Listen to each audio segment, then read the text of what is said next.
There was a day I was traveling in a car. Traffic was steady. Life felt normal. Then we had to stop for pedestrians to cross the road. Among them was a father and his little son. The father held the boy's hand firmly as they stepped onto the road. Cars were waiting. Engines were running. The pressure to cross quickly was real. Halfway across, the boy's slipper tore. I watched closely. I wondered, what will this child do? His father was slightly distracted on the phone. The traffic light would not stay red forever. The boy looked down at his torn slipper.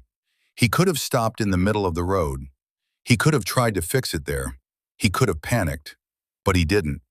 Instead, he held tightly to his father's hand and dragged his foot carefully until they reached the other side safely. And in that moment, something spoke deeply in my heart.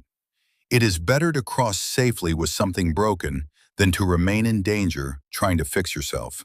Many of us do the opposite when we fall into sin. We stop in the middle of danger. We try to repair ourselves. We hide. We pretend. We distance ourselves from God until we feel worthy again. But sin is not something you fix in the middle of the road. The enemy's territory is not a repair shop. It is a danger zone. When the boy reached the other side, he finally told his father about the torn slipper. Notice this carefully. He didn't hide it. He didn't pretend it was fine. He didn't walk away in shame. He told his father. And the father didn't scold him. He didn't shame him. He didn't reject him. Instead, he took him to a nearby cobbler and had the slipper repaired. After it was fixed, the boy wore it confidently. No one would have known it had once been torn. That is restoration. This reminds me of Adam and Eve in Genesis chapter 3. After they sinned, they covered themselves with leaves. Leaves are temporary. Leaves dry up. Leaves tear.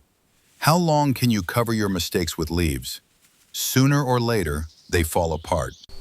But when they stood before God, He gave them a better covering, something lasting, something provided by Him. And in Hebrews 4:16, we are invited to come boldly to the throne of grace, to receive mercy and find grace in time of need. Not when we are perfect, not when we have fixed ourselves, but in time of need. Listen carefully. Sin says, hide. Grace says, come. Don't stop in the middle of the road trying to repair what broke. Hold the Father's hand. Cross to safety. Tell Him what tore. Let Him restore you. Because it is better to be broken in the Father's presence than to appear whole in the enemy's territory. The throne of grace is not for the flawless. It is for the needy. If this message touched your heart, share it with someone who needs to hear it. And remember, when something breaks, run to the Father.